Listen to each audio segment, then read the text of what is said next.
चलो बिस्मिल्लाह। औज़ुबिल्लाहि मिनश्शैतानिर्रजीम बिस्मिल्लाहिर्रहमानिर्रहीम रब्बि इश्रह ली सदरी व यस्सिर ली अमरी वहलुल उक़दतम मिन लिसानी यफ़क़हू क़ौली अल्लाहुम्मा अन्फ़अनी बिमा अल्लमतनी वअल्लिमनी मा यनफ़अनी अल्लाहुम्मा इन्नी अस्अलुका फ़हमन नबिय्यीन व हिफ़्ज़ल मुरसलीन अल मुक़र्रबीन अल्लाहुम्मा ला सहलन इल्ला मा जअलतहु सहलन व अंता तजअलुल हज़न इज़ा शि'ता सहलन रब्बि ज़िदनी इल्मा अल्लाहुम्मा इन्नी अस्अलुका इल्मन नाफ़िअन व रिज़्क़न तय्यबन व अमलन मुतक़ब्बला अल्लाहुम्मा आमीन। अल्हम्दुलिल्लाह। इसी तरह करते करते आज हम अपने आखिरी मॉड्यूल पे पहुंच गए हैं। 2 मॉड्यूल हैं, मतलब ज़्यादातर थियोरेटिकल इसमें चीज़ें हैं, जो टेक्निकल नहीं है। टेक्निकल हम बहुत पहले ख़त्म कर चुके हैं। तो आज का एजेंडा ये है कि इसको ख़त्म करके कुछ सवाल हैं हमारे, और उसको हम देख लेते हैं इंशाल्लाह, फिर अपना टेस्ट की तरफ चलते हैं। कल अभी तक हम जो बात करते आए हैं अभी तक, उसमें हमने गवर्नेंस को बहुत डिटेल में पढ़ा है। गवर्नेंस क्या होता है, क्यों होता है, क्या क्या चीज़ें होती हैं उसमें। एक्टिव डायरेक्टरी से शुरू हुए रोल बेस्ड एक्सेस कंट्रोल पे कल हमने बात करी, to how to prevent accidental deletion, उस पर हमने बात करी। और इस तरह डिफरेंट चीज़ों को करते करते आज हम कॉस्ट के ऊपर आए। और कॉस्ट वो चीज़ है जब हमने क्लाउड की जर्नी शुरू की थी, तो हमने शुरू ही यहाँ से किया था कि वाई क्लाउड। ऐसा क्या मसला हो गया था हमें कि डेटा सेंटर को छोड़ के हम क्लाउड की तरफ बढ़े। और जब ये ख़त्म हो रहा है तो उस वक्त भी हम कॉस्ट के ऊपर ही बात कर रहे हैं, लेकिन कॉस्ट को हम देख रहे हैं कि कैसे कॉस्ट को कैलकुलेट कैसे किया जाता है, क्या क्या चीज़ें इसमें होती हैं। इसको हम कहते हैं TCO, total cost of ownership. क्योंकि ज़्यादातर ओपेक्स मॉडल है, अगर आपको डेडिकेटेड सर्वर खरीद नहीं रहे तो ज़्यादातर चीज़ें आपकी ओपेक्स मॉडल पे चलती है। ऑफ कोर्स बहुत सारी कैलकुलेशंस के टूल्स अज्योर ने भी, AWS वालों ने भी, गूगल वालों ने भी अपनी वेबसाइट पे डाल दिए। अब तो ये हो गया है और ये बहुत कॉमन प्रैक्टिस हो गई है कि अगर आपका एक डेटा सेंटर है, डेटा सेंटर में आपके पास एक फिजिकल सर्वर चल रहा है और उस फिजिकल सर्वर पे आपकी कोई एप्लीकेशन चल रही है, तो सवाल ये पैदा होता है कि भाई डेटा सेंटर में तो मेरे पास एक सर्वर लगा हुआ है जिसके अंदर 64 GB रैम है, 8 कोर प्रोसेसर लगा हुआ है और 1 टेराबाइट हार्ड डिस्क है। अब मैं जब इस एप्लीकेशन को उठा के, जो कल हमने पढ़ा है कैप, क्लाउड एडॉप्शन फ्रेमवर्क, जब हम स्ट्रेटेजी और प्लानिंग करके हम जब इसको माइग्रेट करते हैं अपने डेटा सेंटर से क्लाउड के ऊपर, तो क्या हमारे लिए ये इंसाफ की बात है, हम ये कहते हैं कि नहीं भाई, मेरा डेटा सेंटर में मेरे पास एक सर्वर था जिसमें 64 GB रैम लगी हुई थी, 8 कोर प्रोसेसर लगे हुए थे, मुझे यही का सेम टू सेम चाहिए। या हम ये कहते हैं कि नहीं, लेट्स सी कि हम अगर अपनी कॉस्ट को मजीद ऑप्टिमाइज कर सकते हैं। तो अब कुछ एप्लीकेशंस हो आ गई हैं जो आप इंस्टॉल कर लेते हैं उस सर्वर पे जो आपके डेटा सेंटर पे चलता है, और उसको कुछ दिन आप चलने देते हैं, कुछ दिनों तक। उसमें क्या होता है कि एक हफ्ता जब आप चलाते हैं, तो वो जो सॉफ्टवेयर एक मॉनिटरिंग सॉफ्टवेयर की तरह होता है, वो सारा आपका डेटा कैप्चर कर रहा होता है कि यार आपकी एप्लीकेशन जो चल रही है सर्वर पे, वो कितनी रैम लेती है, कितना CPU लेती है, किस दिन के किस हिस्से में सबसे ज्यादा ट्रैफिक आती है, कितनी ट्रैफिक कम आती है। पूरा एक मैप बना के वो आपको फिर रिकमेंडेशन देता है कि आपका सर्वर तो आपने जंबू जेट लगाया हुआ है, काम उस पे आप 54 का ले रहे हैं, तो बेहतर है कि अगर जब आप क्लाउड में जा रहे हैं तो आप जिया वाला सर्वर लें, इससे आपकी इतनी कॉस्ट बचेगी। क्योंकि अगर आप उसी माइंडसेट के साथ आपने काम किया कि जो मेरे पास अभी है डेटा सेंटर में वही क्लाउड पे रखूंगा, तो शायद आपके लिए वो कॉस्ट इफेक्टिव ना हो।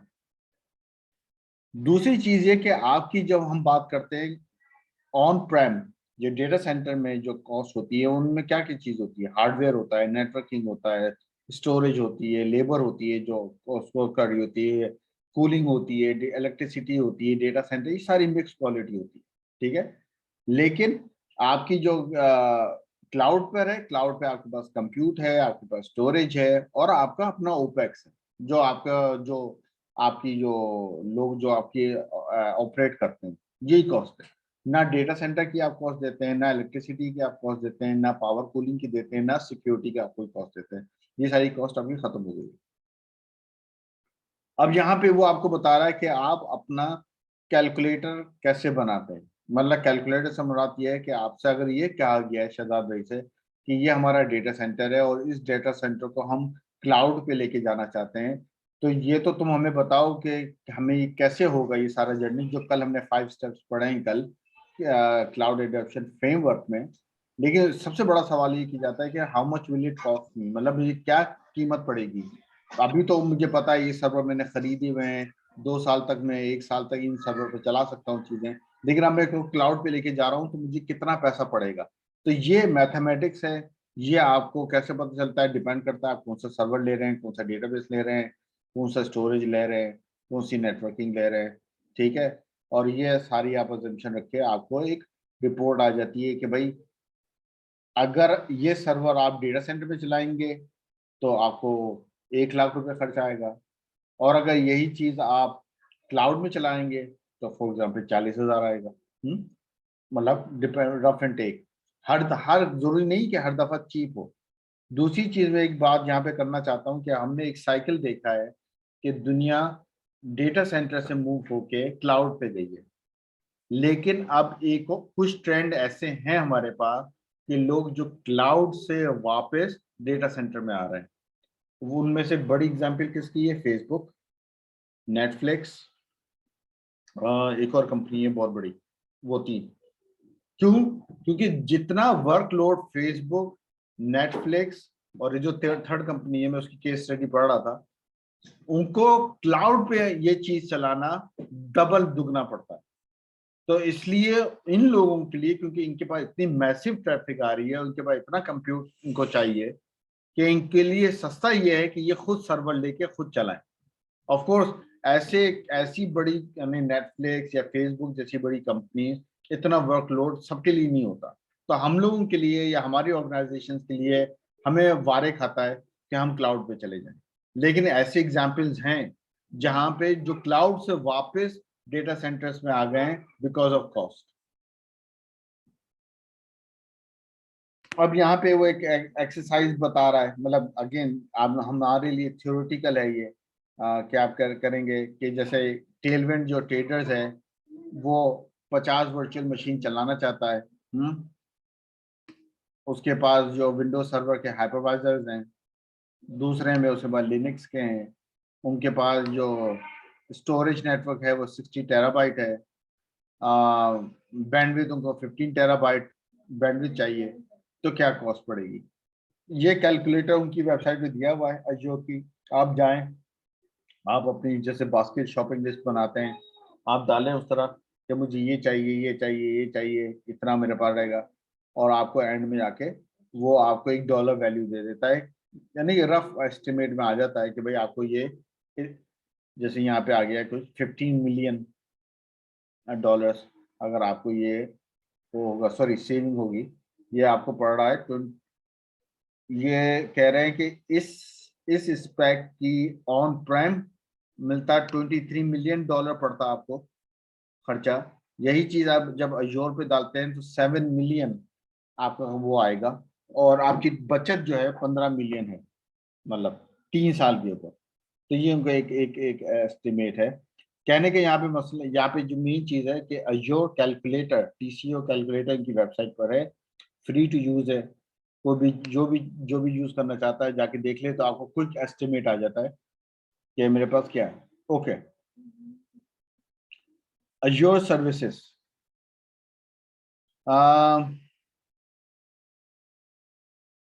फॉर एग्जांपल हमारे पास लाइसेंसेस होते हैं अजोर में। आपके पास ये होता है कि आप अपने you can bring your own licence BYOL। आपके पास आपने विंडोज सर्वर के लाइसेंस खरीदे हुए हैं जो आपके ऑन प्रेम पे चल रहे हैं। जब आप उसको क्लाउड पे लेके जाते हैं तो आपको नए लाइसेंस नहीं खरीदने पड़ते, आप उसी लाइसेंस को पोर्ट कर सकते हैं। दूसरी बात ये कि जो कैलकुलेटर होता है उसमें वो ये नहीं दिखाता कि आपकी अजोर सब्सक्रिप्शन कितनी की है। दूसरी, अजोर की प्राइसेस पर रीजन मुख्तलिफ है। अमेरिका में डिफरेंट होगी, यूके में डिफरेंट होगी, मलेशिया में या सिंगापुर में डिफरेंट होगी, इंडिया में डिफरेंट होगी। उसकी वजह यह है कि हर मुल्क का टैक्स अलग है। यूके में 20% है, अमेरिका में डिफरेंट स्टेट्स के डिफरेंट टैक्स रेट्स होते हैं, कहीं 7% है तो कहीं 14% है, कहीं उससे भी ज़्यादा है न्यूयॉर्क वगैरह में। तो आपको ये देखना पड़ता है कि जो सर्विस में जहाँ ले रहा हूँ वो मुझे सबसे ज्यादा चीप कितनी कहाँ पे पड़ रही है। फिर आपके पास ये सब्सक्रिप्शन होती हैं। जब हम अकाउंट बनाते हैं, फर्स्ट टाइम बनाएंगे तो हमें फ्री ट्रायल मिलेगा। फ्री ट्रायल 12 महीने के लिए होता है, ठीक है। 12 महीने में आपके पास लिमिटेशन ये है कि वो अगर आज आपने अकाउंट बनाया है योर का तो 12 महीने तक वो फ्री है। उसमें अगर आपने कोई सर्विस यूज कर ली है तो वो 30 डेज के अंदर आप उसका एक्सपायर हो जाता है। एक मिनट होल्ड करिएगा सब। मैं एक मिनट होल्ड करना। ओके, तो आपके पास फ्री ट्रायल होता है कि जब आप अकाउंट बनाते हैं तो आपको 12 महीने तक फ्री मिलता है। उस 12 महीने में अगर आप कोई भी कंप्यूटर सर्विस जैसे शुरू कर दी आपने उसको चलाना तो वो फिर आपको 30 दिन तक फ्री मिलती है, ठीक है। और उसके बाद फिर आपको थोड़े पैसे पड़ते हैं या फिर आप अपना ट्रायल खत्म कर दें। दूसरा है पे as you go. Pay as you go subscription model है। आप अपना क्रेडिट कार्ड या डेबिट कार्ड रजिस्टर कर लेते हैं। फिर जितना आपको मतलब जितने भी आपके पैसे पड़ते हैं वो आपके अकाउंट से कट जाते हैं, जितना आप इस्तेमाल करते होते हैं। यानी कि अगर आपने कोई वर्चुअल मशीन खड़ी की हुई है, अगर आपने उसको शट डाउन कर दिया है तो आपको कॉस्ट नहीं पड़ती। लेकिन अगर वो ऑन है तो आपको कॉस्ट पड़ती रहेगी। तो वो पे एज यू गो मॉडल है।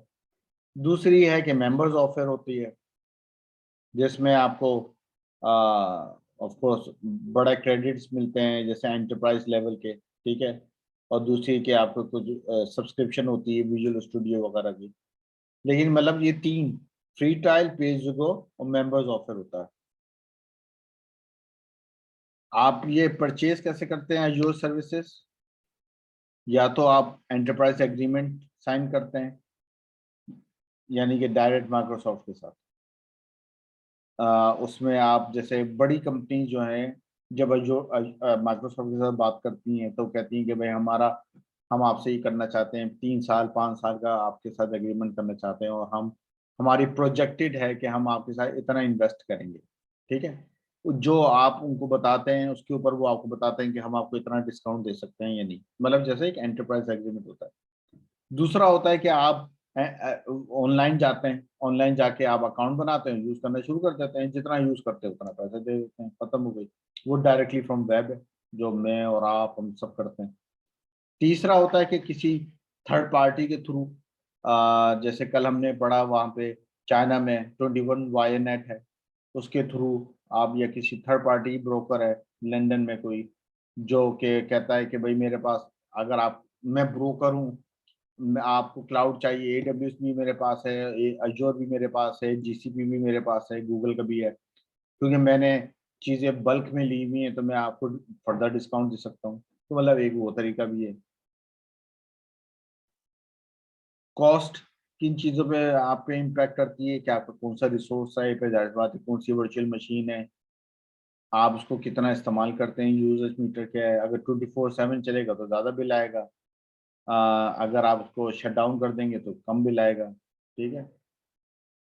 सब्सक्रिप्शन क्या है आपकी, आप 12 महीने के सब्सक्रिप्शन पे हैं, 24 महीने के सब्सक्रिप्शन पे हैं।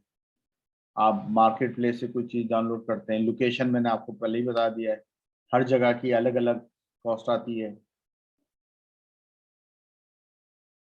ऑफ कोर्स बैंडविड्थ एक बड़ी कॉस्ट है। आपकी एक सर्विस है, फर्ज करें आपका आपका जो वेब सर्वर है वो आपने अमेरिका में रखा हुआ है लेकिन डेटाबेस आपने कनाडा में रखा हुआ है या UK में रखा हुआ है। तो दो मशीनों की आपस में जो कम्युनिकेशन है वो क्रॉस अटलांटिक बैंडविड्थ पे हो रही है। तो जाहिर सी बात है जितनी ट्रैफिक आपकी बाहर जाएगी और आएगी वो ट्रैफिक, इंटरनेट की ट्रैफिक कॉस्ट कॉस्ट पड़ेगी। तो मतलब ये सारी चीज़ें कॉस्ट के ऊपर है कि क्या की चीज़ें कॉस्ट इफेक्ट करती हैं। अगेन इतनी बड़ी कोई साइंस नहीं है लेकिन आप मतलब अंदाज़ा लगा सकते हैं इन सब बातों का। ये एक इनके पास एक एक एक कैलकुलेटर सा है, वो आपको ये बताता है कि अगर आपको एक वर्चुअल मशीन खड़ी करनी है तो आप बताते हैं कि भाई मुझे अमेरिका में वेस्ट साइड पे लेना है, उसमें विंडोज ऑपरेटिंग सिस्टम होगा, वो ये स्पेक का होगा कि उसमें 2 कोर CPU होंगे, 8 GB रैम होगा, 50 GB स्पेस होगी। तो ये आपको 1 महीने के लिए $188 पड़ेगा। ये मतलब इधर लिखा हुआ टेम्परेरी स्टोरेज, तो इससे मेरा ये 50 GB की टेम्परेरी स्टोरेज होगी जब तक नहीं, सर्वर होगा। ये वो उसके हार्ड डिस्क लगी हुई है जो उसके साथ आती है। सही। टेम्परेरी स्टोरेज पे हमने पढ़ा था ना, जब हम स्टोरेज पढ़ रहे थे, कि अगर ये मशीन डिलीट हो जाए तो जो कुछ जी डेटा जी, हमने इस मशीन पे सेव वो किया वो गायब हो जाएगा। उसको टेम्परेरी कह रहे हैं, वो ठीक है। उसको टेम्परेरी कहते हैं, क्योंकि आप तो सही। फिर फाइल डिस्क खरीद सकते हैं ना अलग से, एक्सटर्नल डिस्क। ठीक है, यानी कि ऑपरेटिंग सिस्टम इसकी मशीन, इसकी जो वो है डिस्क को आप सिर्फ ऑपरेटिंग सिस्टम के लिए यूज करें, नॉट फॉर डेटा।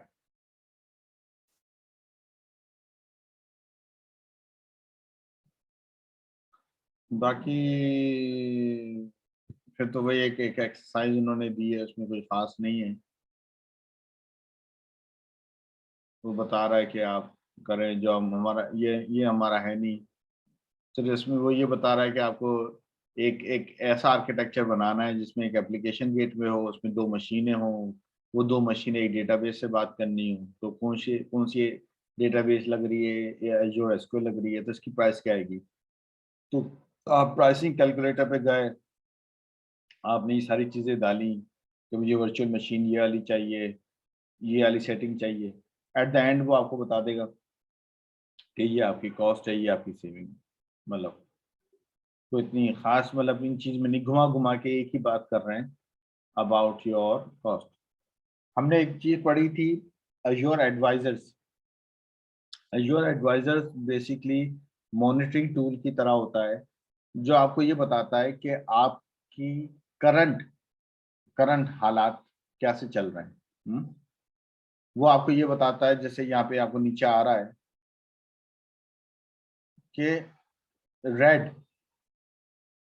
रेड का मतलब है कि आपके फर्ज करें 2000 सर्वर लगे हुए हैं। जो सर्वर्स रेड हुए हुए, मतलब ये कि सर्वर तो बड़े लिए हुए लेकिन आप उससे काम नहीं ले रहे।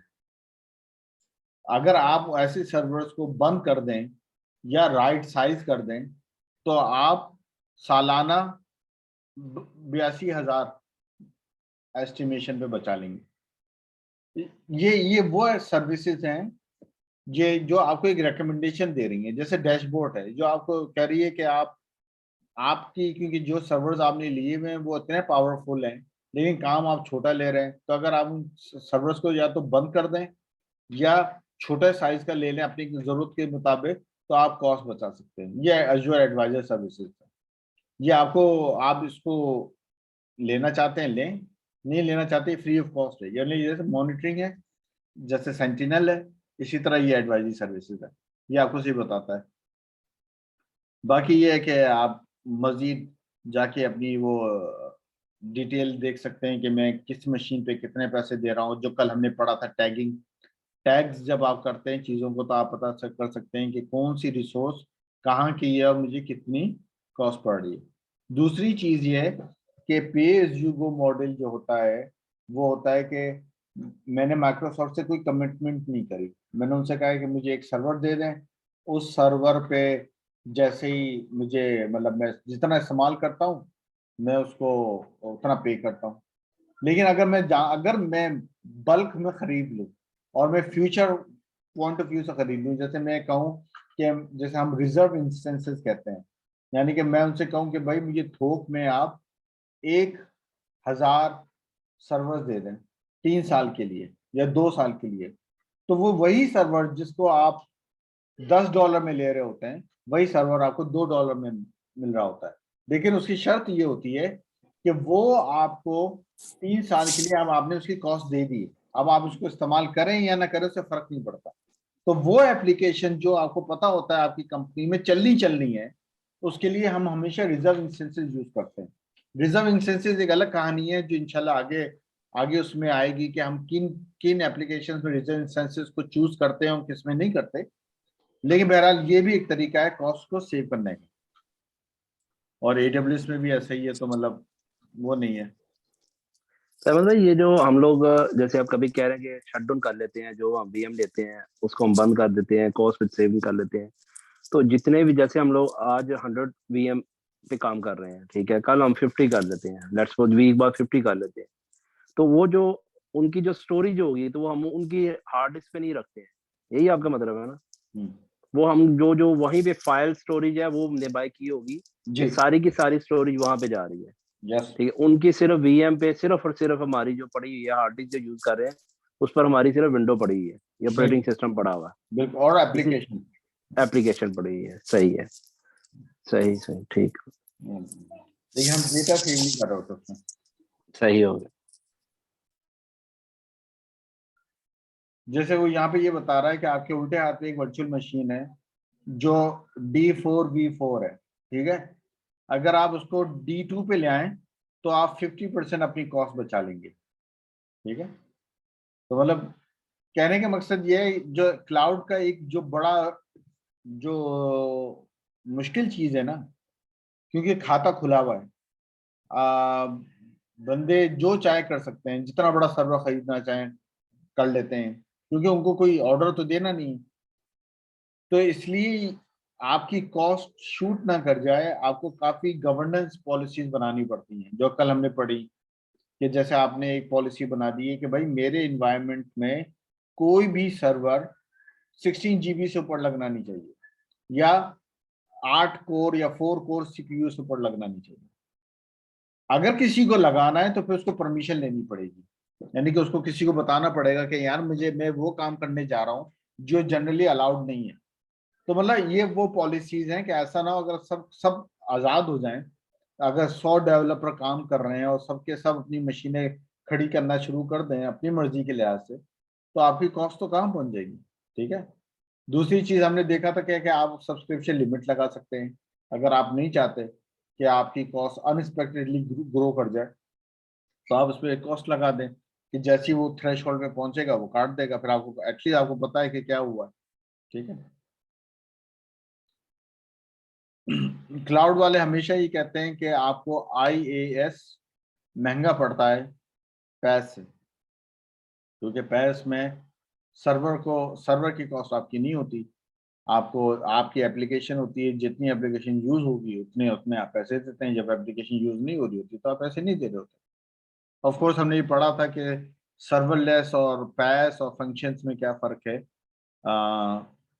हम कहाँ पे किस चीज को तरजीह देते हैं, लेकिन जनरली बुनियादी उसूल ये वो चीजें हैं, ये वो चीज है जो मेरा मेरा आजकल आए दिन का काम ये है, क्योंकि मुझे मुझे ये देखना होता है कि हम ओवर स्पेंड तो नहीं कर रहे, हम मजीद अपनी कॉस्ट को कैसे रिड्यूस कर सकते हैं।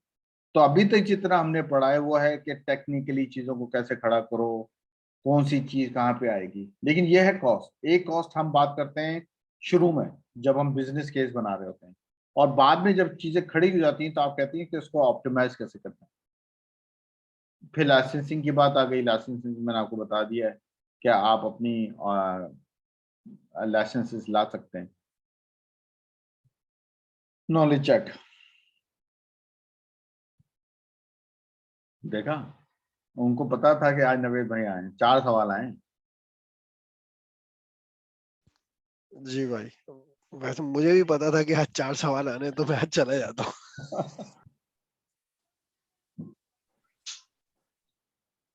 लैपटॉप चार्ज कर लें अपना। सर मैं आजकल बैटरी को वो हैबिट वो कर रहा हूँ कैलिब्रेट, तो पूरा वो जब तक नीचे आता है ना फिर उसको चार्ज करते हैं। नई बैटरी लगाई है, 29% है। ओके आसिम भाई, SLA क्या होते हैं? ये सर सर्विस लेवल एग्रीमेंट। आपने भाई आप बड़ा गलत सर्विस लेवल देना है हमें काउंसिल में। ठीक है सर, SLA। शहजाद भाई, कभी आपने SLA का नाम सुना है? नहीं अहमद भाई, फर्स्ट टाइम सुन रहा हूँ। सर पाकिस्तान में SLA का कॉन्सेप्ट ही नहीं है भाई। हाँ भाई, SLA देखें, एक होता है बेस्ट एफर्ट्स, मैं आपसे कहूँ कि आप ये काम कर दें मेरा, आप कहते हैं जी। इंशाल्लाह, यानी कि मैं ये समझ में आ गई काम हो गया, ठीक है। जैसे मिठाई का हमने बोला आसिम भाई ने, काम है ना इंशाल्लाह, तो आपको पता चल गया है कि क्या क्या क्या चल रहा है, ठीक है। अब मैं यही बात मैं करूंगा शहजाद भाई से, तो शहजाद भाई कहेंगे इंशाल्लाह, तो मुझे समझ में आ जाएगा यार इस इंशाल्लाह में दम है ना। अगर बंदे से हो सका तो कर देगा। लेकिन वो जो भाईजान ने मलका के आजकल वो है ना जेर असर, तो बदल जी गए। जी। तो होता है एसएलए, क्या होता है एसएलए, होता है सर्विस लेवल एग्रीमेंट, ठीक है। आपका सही। आईटी कंपनी है, अब देखें, आप फर्ज करें आप एक शान शान फूड्स वाले हैं, ठीक है। शान फूड्स का मेन बिजनेस क्या है कि वो मसाले बनाते हैं, फूड बनाते हैं, अचार बनाते हैं, ये सारा काम है। लेकिन उनको एक आईटी डिपार्टमेंट होगा, ठीक है। आईटी डिपार्टमेंट का की रिस्पॉन्सिबिलिटी क्या होगी कि वो शान फूड्स का सारा इंफ्रास्ट्रक्चर, सारे कंप्यूटर, सारा इंटरनेट, सब कुछ वो चला रहे होंगे, ठीक है। अब अगर इंटरनेट बैठ गया या उनके सर्वर बैठ गए तो पूरी मैन्युफैक्चरिंग इम्पैक्ट होती है, बिजनेस का लॉस होता है। तो आईटी वालों से वो बात करते हैं, बिजनेस की बात करते हैं कि भाई आप ये बताएं कि आपका एसएलए क्या है। एसएलए का मतलब आप हमें किस लेवल की सर्विस आप हमें प्रोवाइड करेंगे। अगर फर्ज करें आईटी वाले कहते हैं कि हम 99.9% आपको देंगे, इसका मतलब है शायद महीने में 2 घंटे कोई आउटेज आए, तो वो आपने उसकी छूट ली हुई है, आपको अलाउड है इतना करना, क्योंकि आपका 99.9% है। आप कहते हैं नहीं, मैं तो आपको 99.99999% दूंगा, ये गारंटी दूंगा, यानी कि मेरी चीजें तो चलेंगी चलेंगी, कभी एक चीज बैठ जाएगी तो दूसरी से मैं चला दूंगा, आपका बिजनेस इंपैक्ट नहीं होने दूंगा, ठीक है। इसी तरह जैसे दफ्तर में हम इंटरनेट लाइन लेते हैं, घरों में भी इंटरनेट लाइन लेते हैं और ऑफिस में भी लेते हैं। जो घरों में जो हम इंटरनेट लाइन लेते हैं उसका एसएलए डेज में आता है। हमें वो कहते हैं कि भाई चीजें खराब भी हो सकती हैं, चीजें चल भी सकती हैं, हम बेस्ट प्रैक्टिस पे बेस्ट एफर्ट प्रोवाइड करते हैं। लेकिन जब इंटरनेट आप ऑफिस लाइन लेते हैं, बिजनेस लाइन लेते हैं, तो फिर वो आपको एसएलए देते हैं, एसएलए देते हैं कि नहीं, हम आपको 99% पे दे रहे हैं गारंटीड कि आपका कोई आउटेज नहीं आएगा। और अगर आउटेज आ गया और अगर हमारा कॉन्ट्रैक्ट, हमने 99 पॉइंट से लेस आपको सर्विस दी, तो आप हमसे पैसे ले सकते हैं अपने बिजनेस के लॉस पे, ठीक है। तो एसएलए और उसके साथ एक और वर्ड लगता है ओएलए, ऑपरेशनल लेवल एग्रीमेंट, ये दो वर्ड साथ चलते हैं। यहाँ पे सिर्फ हम एसएलए की बात कर रहे हैं।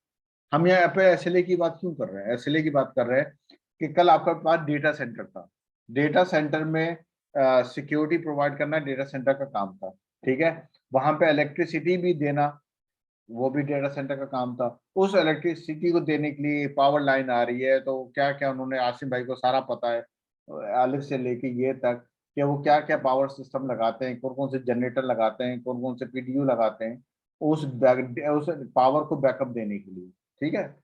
उस पावर पे उनकी एयर कंडीशन भी चल रही होती है, उनकी सिक्योरिटी भी चल रही होती है, सब कुछ चल रही होती है, ये सारी गारंटी वो देते हैं।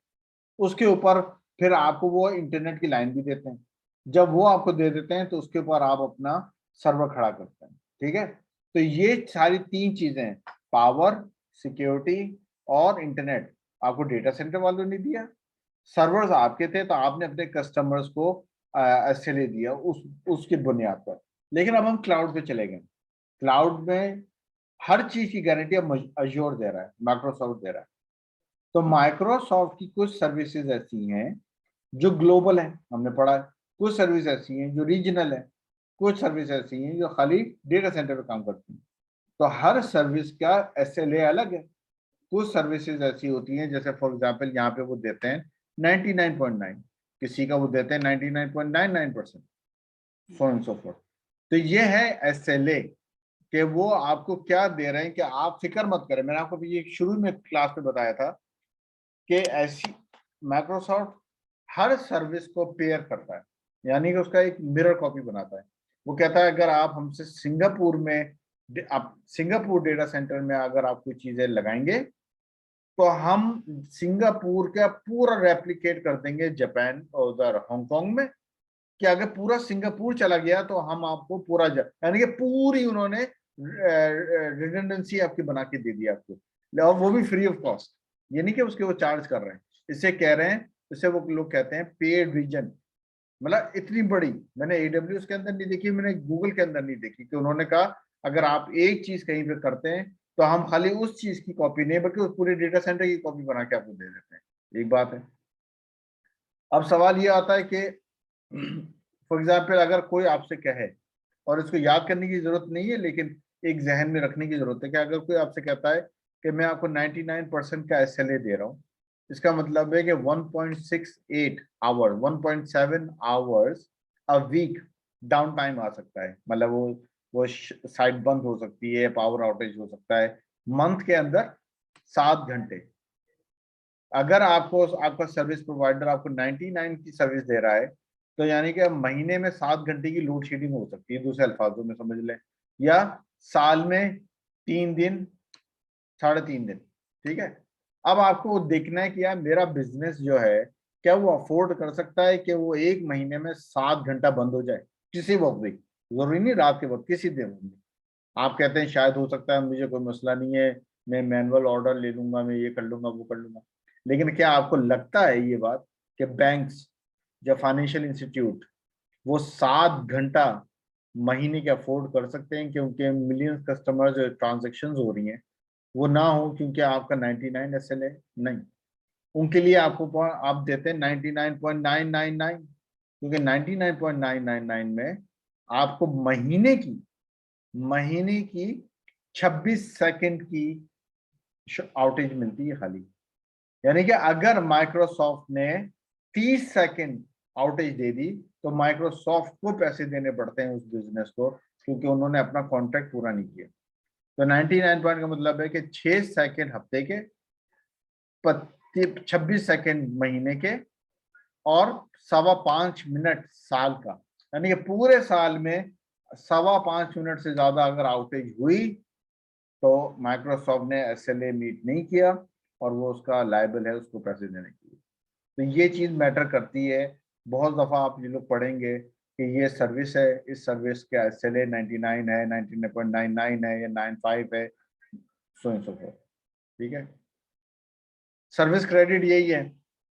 Service credit is a percentage of the fees you paid that are credit back to you accordingly. क्योंकि अगर आपने एक, जैसे फॉर एग्जांपल पिछले केस में देखा, हर महीने आप $1 मिलियन दे रहे हैं माइक्रोसॉफ्ट को क्योंकि आप इतना बड़ा डेटा सेंटर चला रहे हैं उनके साथ। लेकिन एक वक्त आता है कि उन्होंने SLA मीट नहीं किया, उनका कोई प्रॉब्लम हो गया, कोई ग्लोबल प्रॉब्लम हो गया, उसकी वजह से बहुत आउटेजेस हो गई। अब वो क्या करेंगे, वो पैसे जो आपको $1 मिलियन आपसे चार्ज करते हैं वो उसका कुछ हिस्सा आपको वापस पे करेंगे। वो उन्होंने यहाँ पे एक टेबल बनाया हुआ है कि 10% देंगे अगर 99.9 से कम मिला है, 99 मिला है तो 25% मिलेंगे, और अगर उन्होंने खाली 95% दी है तो वो 100% पैसा आपको वापस कर देंगे। yes? तो मतलब ये चीज ये दिखाता है कि माइक्रोसॉफ्ट कितना कमिटेड है इस चीज पे कि आपको वो आपको मैक्सिमम SLA आपका मीट करे। क्योंकि जैसी 95 पे पहुंच गया तो उनको तो जेब से देनी पड़ गई। ठीक है। Of course SLA for Azure advisor है, वो आपको बता देता है कि किस सर्विस के क्या SLA है। दूसरी चीज ये है कि अज्योर स्टेटस है, ये भी उनकी वेबसाइट पर है। वो ये बताता है कि अज्योर पूरी पूरी दुनिया में है, कहीं किस दुनिया में कोई आउटेज तो नहीं आया हुआ। कोई जैसे फर्स्ट अभी अभी फिलीपींस में पिछले महीने वो आया हुआ था, हॉरिकेन आया हुआ था। तो अगर वहाँ पे कोई डेटा सेंटर वगैरह चल रहे हो, इतनी फ्लडिंग हो या कुछ हो सकता है इम्पैक्ट हो। तो अज्योर स्टेटस से आपको ये पता चलता रहता है रियल टाइम कि कहाँ पे कहीं आउटेज आई हुई है, कहीं मेरी चीजें तो बंद नहीं हो रही, सो एंड सो फोर्थ। तो अलग आप देख सकते हैं। जैसे ये ट्रबल शूटिंग का भी एक स्टेप होता है। फॉर एग्जाम्पल आपके कुछ लोगों ने कंप्लेन करी है कि हमारी चीजें नहीं चल रही, और काफी काफी आपको ऐसी कानों में बातें आने लगी कि चीजें बंद हो गई हैं। तो एक गुड प्रैक्टिस होती है कि जो स्टेटस पे जाके देख लो यार कि कहीं ऐसा तो नहीं कि जिस रीजन में मेरी सर्विसेज चल रही हैं वहाँ पे कोई ग्लोबल आउटेज आया हुआ है, वहाँ पे कोई अर्थक्वेक है या वहाँ पे कोई पावर शटडाउन है, वहाँ पे कोई सर्ज है, कोई अंडर, बाज दफा अंडर सी केबल जो होते हैं इंटरनेट के जो बिछे होते हैं, बाज दफा ये कट जाते हैं, तो उससे आउटेजेस आ जाते हैं, सो एंड सो फोर्थ। आपको क्रेडिट लेने के लिए क्या करना पड़ता है, आप CSP पार्टनर जो भी आपका वो होता है जिसके थ्रू आपने अगर एंटरप्राइज एग्रीमेंट की हुई होती है तो आपको एक बिजनेस वो मिलता है, बिजनेस मैनेजर होता है, उसके थ्रू कर सकते हैं, क्लाउड सर्विस सोल्यूशन प्रोवाइडर के थ्रू कर सकते हैं, कर सकते हैं।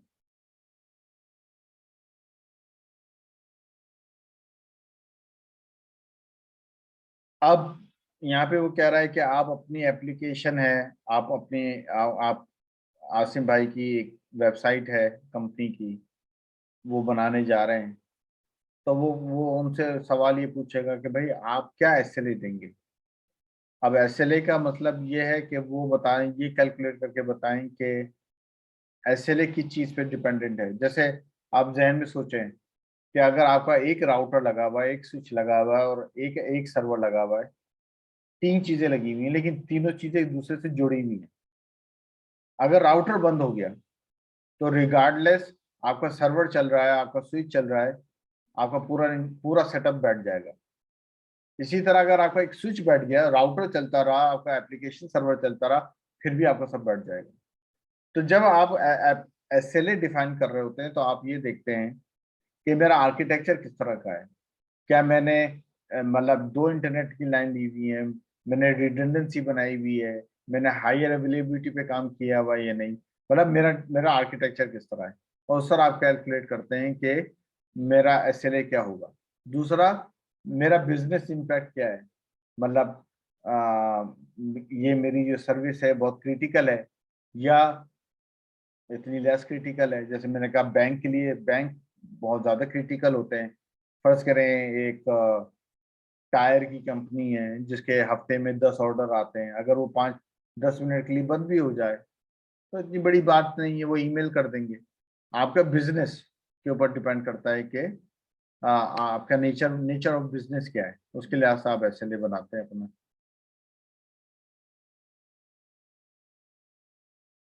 अब देखें यहाँ पे उन्होंने एक एक सेटअप बनाया है, उस सेटअप में उन्होंने कहा एक अज़ूर लोड बैलेंसर लगाया है, 2 वर्चुअल मशीन लगाई हुई है और अज़ूर SQL सर्वर डेटाबेस लगाया हुआ है। ठीक है,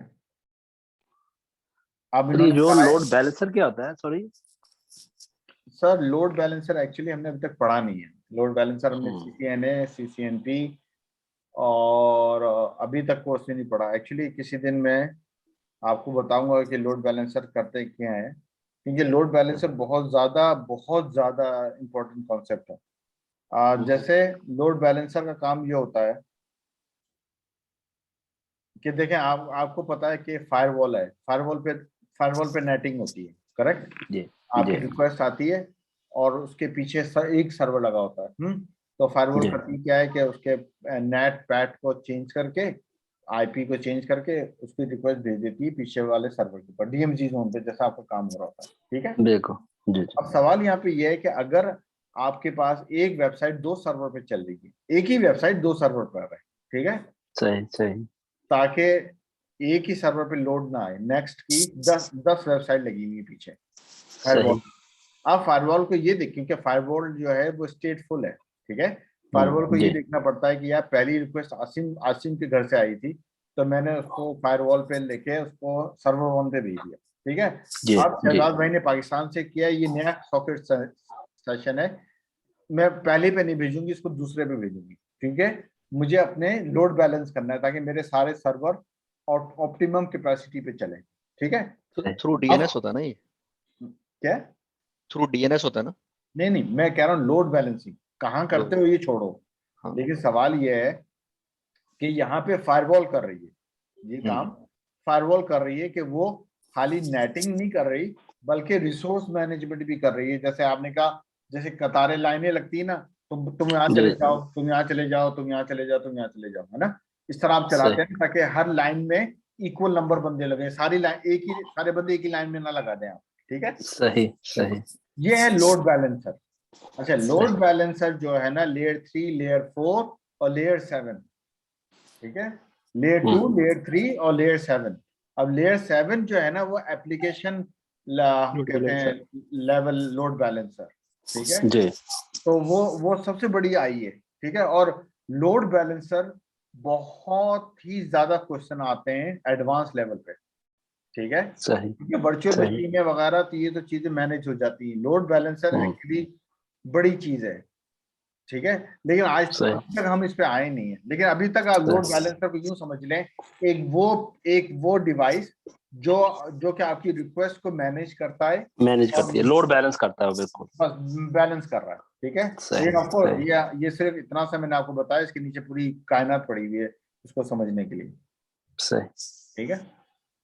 जी तो इस आर्किटेक्चर में आपका लोड बैलेंसर है। लोड बैलेंसर क्यों है?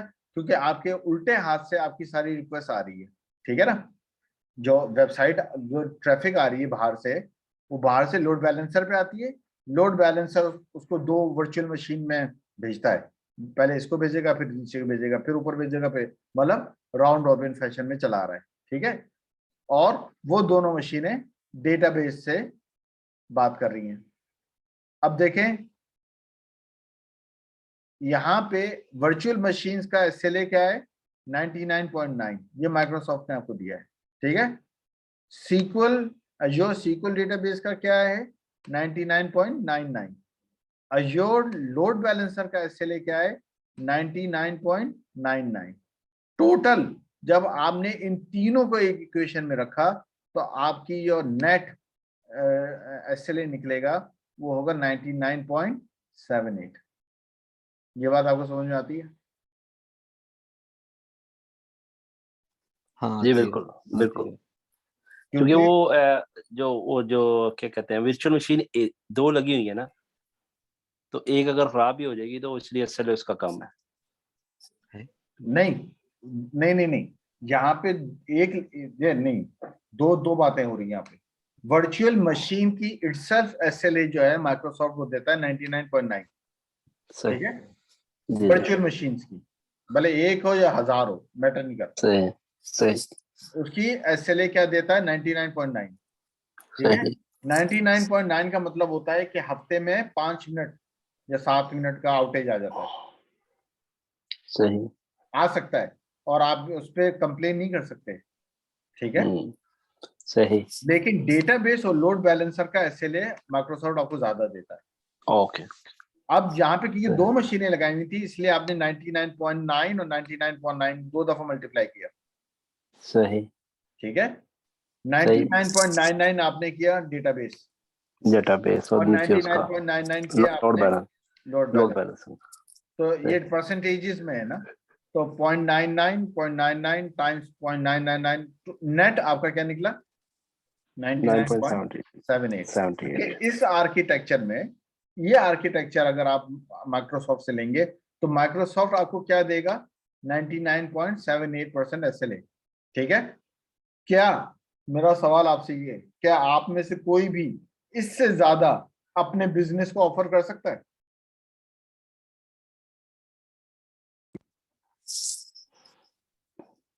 एक और वर्चुअल मशीन लगा मतलब लें। नहीं, एक वर्चुअल मशीन और लगाएंगे तो फिर 9.68 हो जाएगा, 99.68 हो जाएगा। आप समझे मेरे सवाल को? आपका बॉस आया आसिम भाई, उसने आपको कहा कि मेरे पास सेल्स मार्केटिंग वाले कह रहे हैं कि हमें एक दो मशीनें, एक लोड बैलेंसर और डेटाबेस चाहिए, ठीक है। जी जी ये बताओ, और मुझे ये बताओ कि इस पे हम, क्योंकि हम तो IT वाले हैं ना और वो जी बिजनेस वाले हैं, वो जी हमने कल पढ़ा है, हम उनको, वो हमें पैसा देते हैं, correct.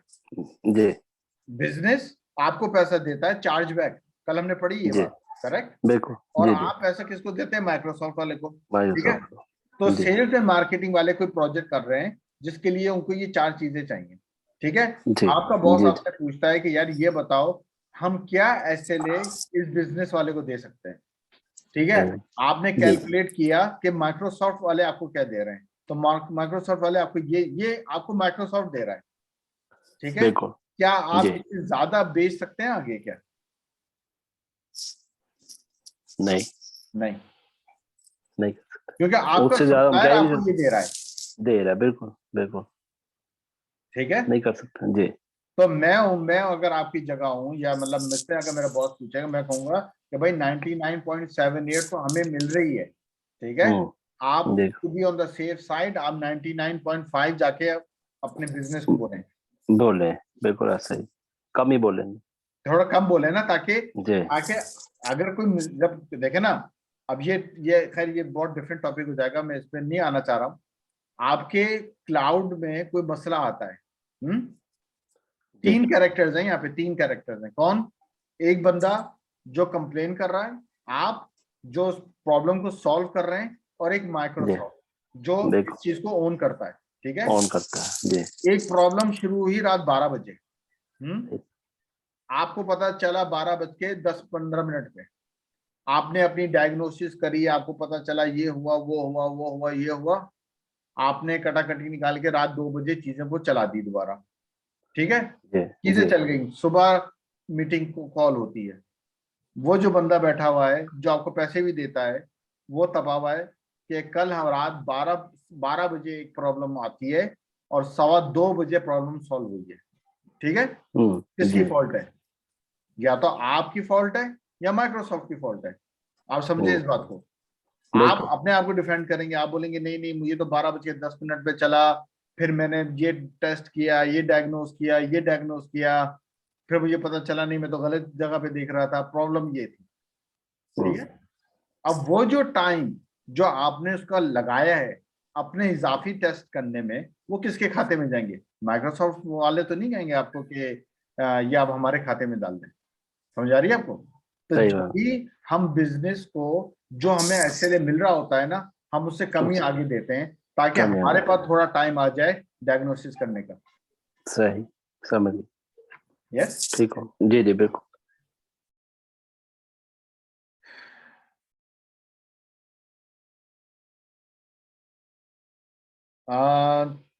what happens when the composite SLA doesn't meet your need for the मतलब डिस्क टीयर्स, मतलब इतना वो नहीं है, अवेलेबिलिटी आप देख लेते हैं। रिडंडेंसी की हमने बात की हुई है, जब आप रिडंडेंसी बनाते हैं आपकी अवेलेबिलिटी, आपकी ओवरऑल अवेलेबिलिटी बढ़ जाती है, ठीक है। जब भी आप कहते हैं कि यार अगर ऐसा कोई आर्किटेक्चर मेरा चल रहा है और ये बहुत क्रिटिकल है, तो फिर मैं HA हायर अवेलेबिलिटी पे काम करूंगा कि अगर ये बंद भी हो जाए तो चीजें चलती रहें, और मैं डायग्नोस करूं, फिक्स करूं कि भाई क्या प्रॉब्लम है। पता चला मेरे पास एक ही था, वही खराब हो गया और मैंने फिक्स करना शुरू किया तो 2-2.5 घंटे ले गए मेरे। समझ आ गई? तो हायर एबिलिटी वहां पे आती है आपको यूज। ये क्या है इन्होंने, अच्छा ये तो मतलब सर्विस लाइफ साइकिल है, बहुत सारी सर्विसेज आती हैं, मतलब इसका कोई इतना बड़ा लेना देना नहीं। कहने का मकसद ये है, एक एप्लीकेशन इंस्टॉल लॉन्च करना चाहता है माइक्रोसॉफ्ट, वो बीटा वर्जन में जाता है, वो टेस्ट में जाता है, फिर वो उसको पब्लिक में लेके आते हैं ताकि बहुत सारे लोग यूज कर सकें। तो ये वो लाइफ साइकिल है, मतलब उसका हमारे ज़ात से इतना फर्क पड़ता नहीं है। कैसे अपडेट करेंगे, ये करेंगे, वो करेंगे, ठीक है। चल भाई आगे। तेरी खैर भाई, आज नवेद भाई सही तुन के लाए। जी भाई, लग रहा है आज। आज तो भाई आप अपने साथ जो है ना